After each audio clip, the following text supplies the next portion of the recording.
Alright, let's solve the lowest common ancestor of a binary search tree. In this problem, we're given a BST, which means nodes on the left of any node are going to be less than that node. So, for example, our root node is 6, so values to the left of 6 will be less than 6, so 2, 0, 4, 3, 5. And values to the right of any node are going to be greater than that node. So once again, on our root node, which is 6, the values to the right are going to be greater than it, so 8, 7, 9, they're all greater than 6. And this property applies to the entirety of the tree. So at any given node to the left of, for example, the root node, the values are going to be less, as shown here. And values on the right are going to be greater than that node. But if we're on node 4, for example, similarly, nodes to the left of node 4 are going to be less than it, and nodes to the right of node 4 are going to be greater than it.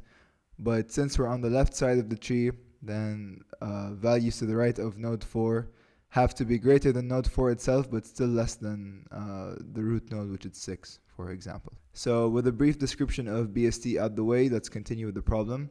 What we need to do is we need to find the lowest common ancestor, LCA, node of two given nodes in the BST. So essentially, what we need to do is, if we take a look at example 1, given this tree, they give us two nodes, p equals to 2 and q equals to 8, which pertain to nodes 2 and nodes 8 right here. Their lowest common ancestor is 6, because as you can see, they both link up to 6. If we took a look at example 2, when p equals to 2 and q equals to 4, so 2 and 4, the lowest common ancestor is 2. Now you may be asking, well, both 4 and 2 link back to 6, so shouldn't 6 be the lowest common ancestor?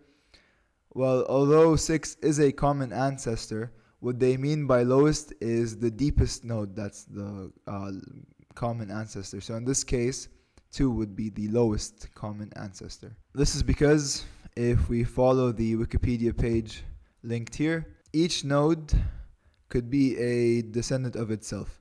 So that's why 2 would work in this case, and since it's the deepest node. If we want a more general definition of descendant, we're essentially saying they gave us two nodes, and we need to find the original node that these two nodes derive from. So, for example here, when p is equal to 2 and q is equal to 8, they both derive from node 6. If we wanted p equals to 0 and q equals to 9, then their lowest common ancestor is also 6. They both were derived from 6. And just to get the point across, if we were looking at 9 and 4, 4 is definitely a descendant of 2. However, 9, if we follow the path upwards, obviously we can see that 2 is not a descendant of 9, or is not an ancestor of 9 rather. So we're going to solve this problem in two different ways.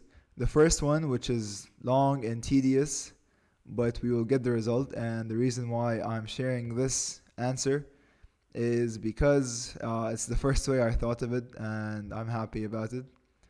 And the second way we're going to solve it is the less tedious and less annoying and actually very simple way to solve it. So let's go ahead and begin. So the way I initially thought of solving it is, if we take a look at example 1 with this tree and p is equal to 2, q equals to 8, what I did is I first listed the ancestors of 2 and 8. So at 2 we have 6, and at 8 we also have 6, coincidentally. So here our LCA would be 6. If we look at 2 and 4, which is example 2, the ancestors of 2 are 2 because as the definition on Wikipedia says, a node is a descendant of itself. So the descendants of 2, I should add 2 here by the way, and 8 here. The descendants of 2 are 2 and 6, and the descendants of 4 are 4, 2, and 6. So from these two lists, what are the common descendants? We have 2, they appear twice. 2 appears in both lists, and 6 also appears in both lists. So why do we pick the 2 and not the 6? Why is the 2 the LCA? Well, as mentioned previously, they want the lowest common ancestor, and by lowest, they're not talking about value, but rather the depth where it's found in the tree. and 2 is deeper than 6, so we have to return 2. If we take a look at another example, let's say 3 and 5 right here. So what are the ancestors of 3? We have 3, 4, 2, and 6. And what are the ancestors of 5? We have 5, 4, 2, and 6. So what nodes appear on both lists? We have 4, and we have 2, and we have 6. 4, 2, 6. So which one do we take? Once again, we take the 4 because they want the lowest common ancestor, and 4 is the deepest node between the common ancestors, which are 6, 2, and 4. So what we're going to do is we're going to create a helper function which creates a list of tree nodes that contains the ancestors of a given node that they want us to find. So for example, p equals to 2, we're going to create a list that contains its ancestors, which are 2 and 6. And we're going to create 2 lists, one for each variable that they gave us, so one for p and one for q. And then basically we're going to compare them and retrieve the common value. We'll cross that bridge when we get there, but for now let's actually build the 2 lists that will contain the ancestors of p and q so that we can compare them. So to do this, we're going to create a helper function that returns list of tree nodes. So it returns a list of tree nodes. We can call this LCA, we can call this path, we can call this whatever we want. And it takes 2 signatures as its parameters: tree node root, as well as tree node target. So once we call this method in the main function, we're going to input the root that they gave us and either p or q as target. So the first thing we're going to do is obviously we need to create a list to store the tree nodes that are the ancestors of a certain target. So list tree node, we can call this list, doesn't matter, equals new array list, and obviously this is what we're going to return. Now we're going to iterate through the elements of our list, and we're going to do that by saying while root is not equal to null, and obviously we're going to update root as we move along or as we traverse down the list. So here we're actually going to utilize the properties of BST. Remember, the first thing I said is that values to the left of a certain node will be less than that node, and values to the right of a certain node will be greater than that value. And actually, before we do that, the first thing we want to do in this loop is we just want to add the node that we're currently on. So list.add root. Now we're going to take advantage of the properties. So if target.val is less than root.val, then we're going to update our root value to go or traverse to the left side of the tree, since target.val is less than root.val. So root is equal to root.left. Else, if target.val is greater than root.val, then we're looking at the right side of our tree, so we just need to update root to be equal to root.right. And the final condition is if target.val is equal to root.val, so else, then we just need to exit our loop. Once we leave the while loop, we just need to return list. So basically, if in our main function I called this method and I inputted root and tree node p, which in this case is 2, then first and foremost we're going to create a new empty list. Then while root is not equal to null, we're going to add root, so we're going to add 6, and then we're going to check if 2 is less than, greater than, or equal to 6. Obviously it's less than, so we're going to update root to be root.left. We're looking at the left side of our tree, so now root is equal to 2, and we're going to go back to our while loop since we entered this if statement and our other if statements are else cases, so we're also going to skip these and we're going to go back to our while loop. We're going to add to our list root, which is now 2, and we're going to check if 2 is less than, greater than, or equal to. In this case it's equal to, so it's the final else statement where we exit our while loop and we return list, which now contains 6 and 2. So now in our main function, we need to create two lists for P and Q. So let's do that now. List of tree node, let's call this path P, is equal to, what did I call it? LCA that takes root and target P. And we need to create another list tree node called path Q, which is equal to LCA, root, and Q. So now we have lists for the ancestors of node P and a list of the ancestors for node Q. Now what we're going to do is first we're going to create a tree node called anything. Let's call it lowest ancestor. Initially equals to null, and we're going to update this in just a moment. And we're going to create int I equals to 0. So now the idea is, since I have the two lists, I'm going to compare the values at index I for each list.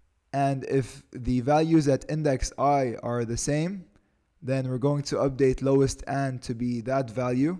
Now you may be asking, how do we ensure that the lowest common ancestor is the final answer? Well, with P equals to 2 and Q equals to 4, our path P is going to look like this. Path P is equal to 6, 2.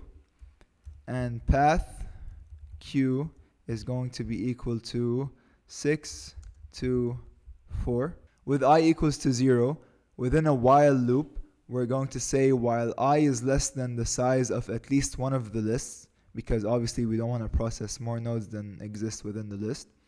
Every time the value that I is pointing to in both lists are the same, we're going to update lowest and to be that node.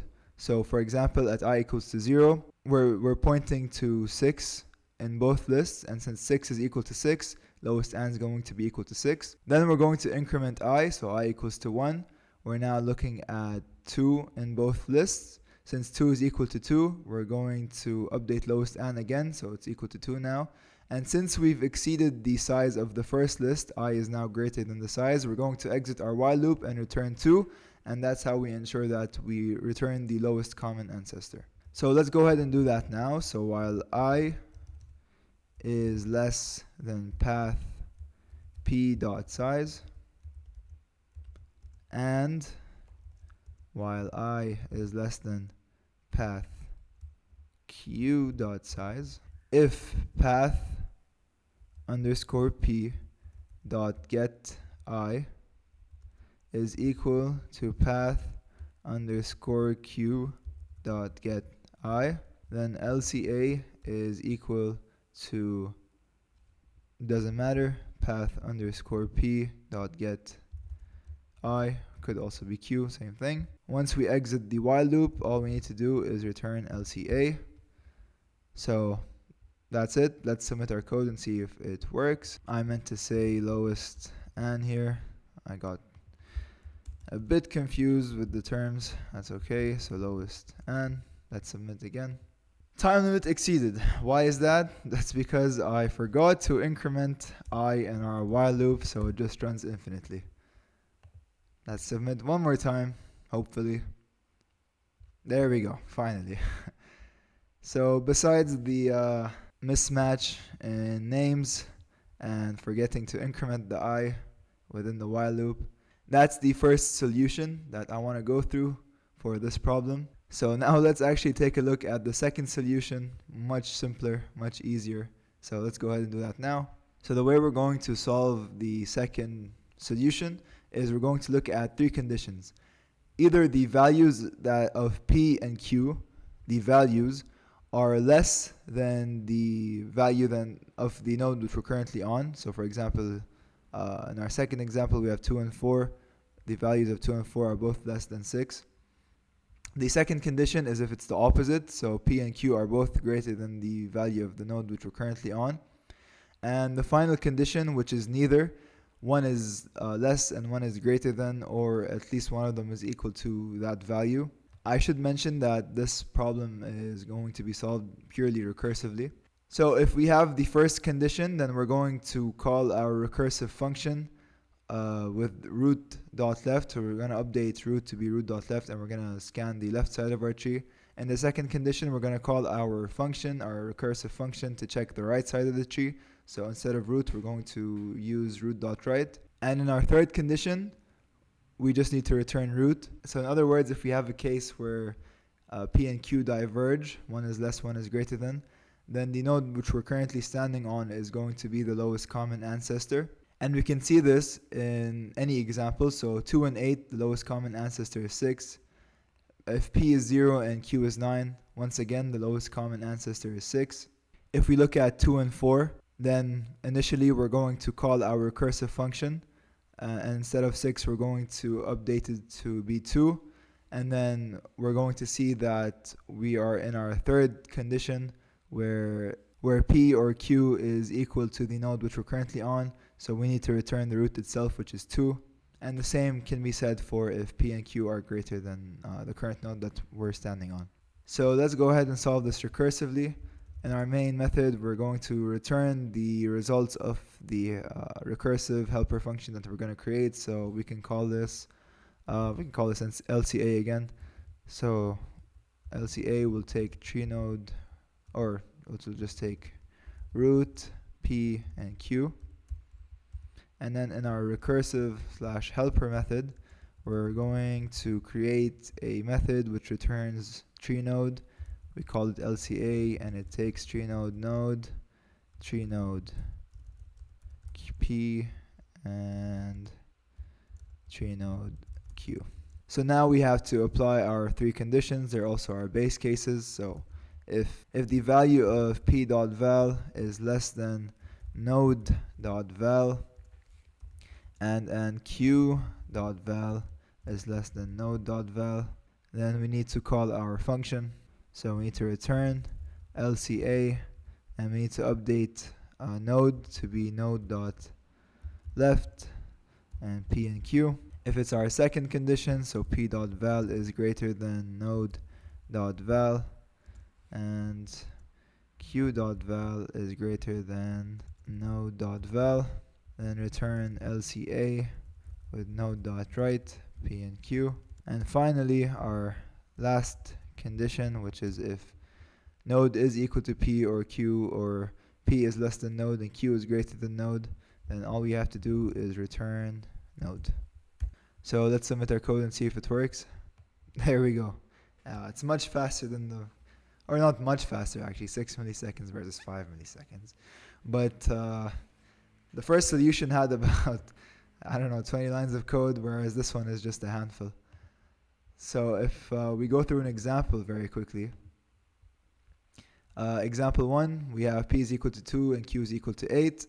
So we call our recursive function with root, which is equal to 6. P is 2, Q is 8. Is 2 less than node.val? Yes, it is. Is Q less than node.val? It's not, so we skip this. And since p.val is less than node.val, we also skip this. It's our third case where we just have to return node. In this case, it's 6. In example 2, we have 2 and 4. So 6, 2, 4. Since 2 and 4 are both less than node.val, then we enter this statement. And we have to return, or we call our method again, where we update node.left, our node to be node.left. So in this case, it's 2. And P is still 2, Q is obviously 4. So we go back up here.